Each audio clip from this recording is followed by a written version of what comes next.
So guys, yan, may nakuha tayong motor dito, Rusi 200, but ayun, ang kagandahan dito, first owner, and stock pa, almost 1,000 lang yung natatakbo niya. So ngayon ay testingin natin siya, mga kapanalig. Iuwi natin, no? Ayan, eto. So gagamitin ko lang to. Dumaan lang ako dito sa may kainan dito, no? Nagutom tayo, mga kapanalig, dito sa pagkuha nito. So nakuha nga pala niya natin siya sa Alaminos, Laguna. Shoutout nga pala doon sa kinuha na natin. Hindi naging mahirap yung deal namin, ano, mga kapanalig dito. So okay naman siya. At ito, ginagamit natin. At masasabi ko na hindi pa masyadong nabibreak ito, mga kapanalig, kasi 1,000 mahigit pa lang yung natakbo niya. Ito, yun o, 1,384 to be exact. Kanina wala pa. Ito. So nasa break-in period pa para maitakbo. This is a 2019 model, mga kapanalig, na KRY 200 ng Rusi. So sa akin naman, wala pa naman ako nakikita na negative side.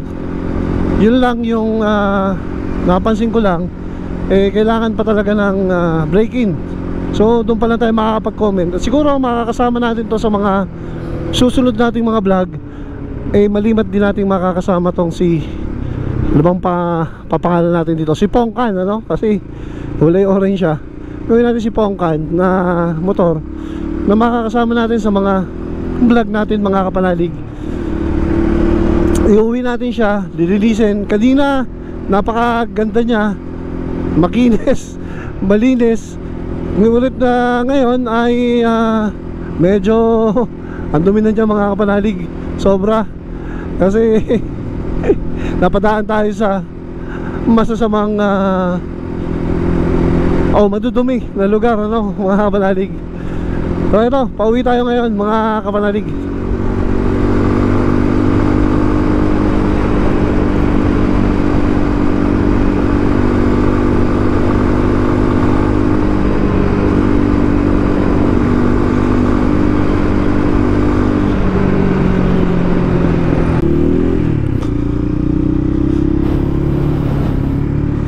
Okay naman ang takbo ng motor natin nakuha, mga kapanalig. Especially yung clutch, nakakatuwa siya. Kahit nasabihin na China bike, napakalambot ng clutch niya compare sa mga ibang motor na nagamit natin na China bike, no? Maganda yung kanyang clutch, malambot. Ano ba to? Alam mo yan, baha yata dito, ayan, oh. Tadaan na to, pa. Okay na.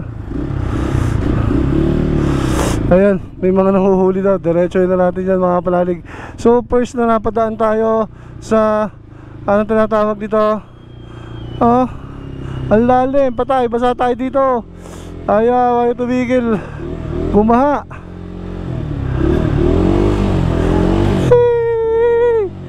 Basa.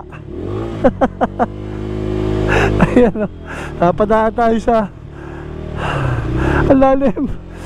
Grabe ka naman, motor ka, kakukuha ka lang, napadaan agad tayo sa traffic. Ang lalim, basa. Palega. Sinaraduhan tayo, kita ng... May nanguhuli daw, may HPG daw dyan. Parada ng tapusan. Ngayon hinabot tayo ng traffic kasi tapusan daw. Ayun lang, medyo madidelay tayo ng mga konti dito, mga kapanalig. Yun nga, katulad na sabi ko kanina, yan, napadaan agad sa bahay yung motor. At na-testing agad natin, ano, yung kanyang capability sa baha. Ang hindi ko lang nakita kanina ay yung accurate ng kanyang digital panel regarding sa gasoline. Kasi kanina nakalagay kalahati pa. Pero ngayon, kaya pala namamatay na, kukunti na yung gasolina natin. So indicate niya ay kalahati pa. So hindi tayo, yun lang yung napansin ko dito sa ngayon sa motor na to, sa KRY 200 na to mga kapanalig. Rather than that, smooth naman yung takbo niya, malamot, wala naman akong masyadong napapansin.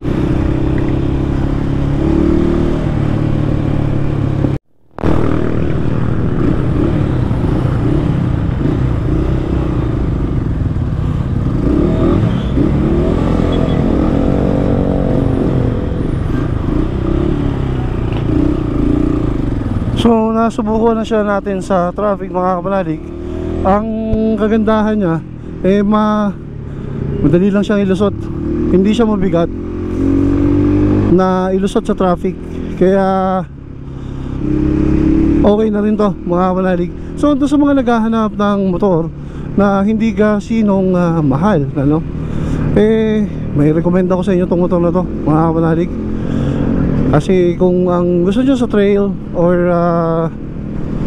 gagamitin ninyo doon sa mga malapit sa bundok or mapuputik na lugar, masamang karsada, na ang condition talaga ay para sa mga ganitong enduro, pwede nating sabihin na sa entry level nya na mga mabibili mo sa market ngayon ay pwede mo na siyang magamit, ano? Yun ang kagandahan nya. Kaya nakakatuwa na naglabas din yung Rusi ng ganitong motor para sa masa, na matagal na rin naman yung Rusi, no? Kasi ako, may motor ako na Rusi na formang Honda Wave na ang bili natin that time is hindi ko na matandaan, mura lang. Hanggang ngayon tumatakbo pa rin. Since 2007 ginagamit natin. Hanggang ngayon buhay pa yung motor, tumatakbo, magaling.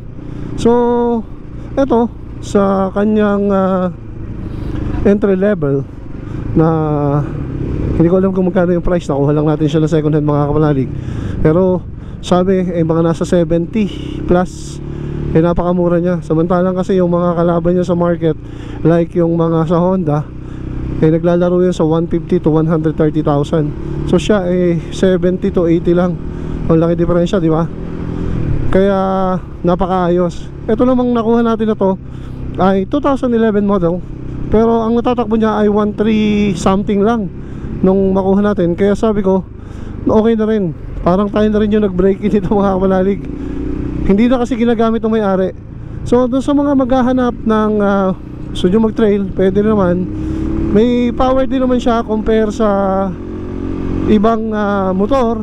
Pero syempre, iba yung branded compare dito.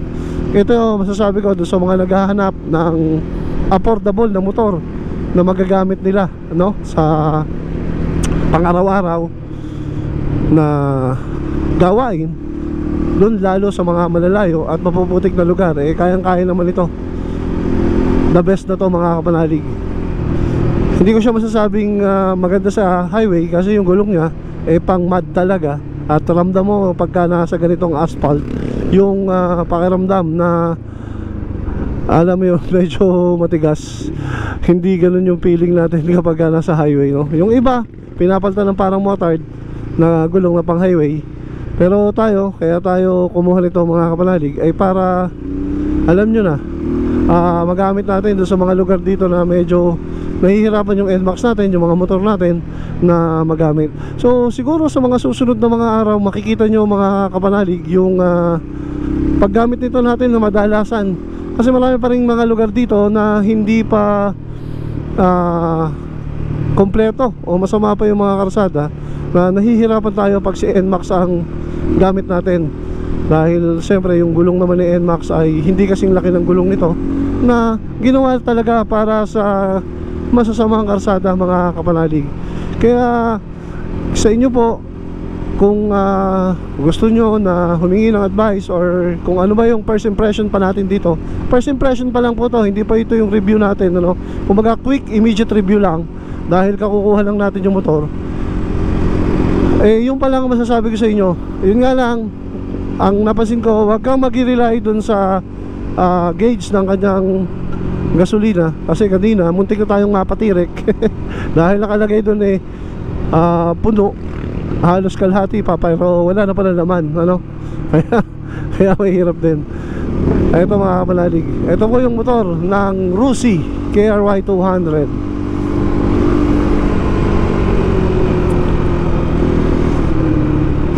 So sa inyo po lahat, maraming hapon o magandang hapon. At kita-kits po tayo.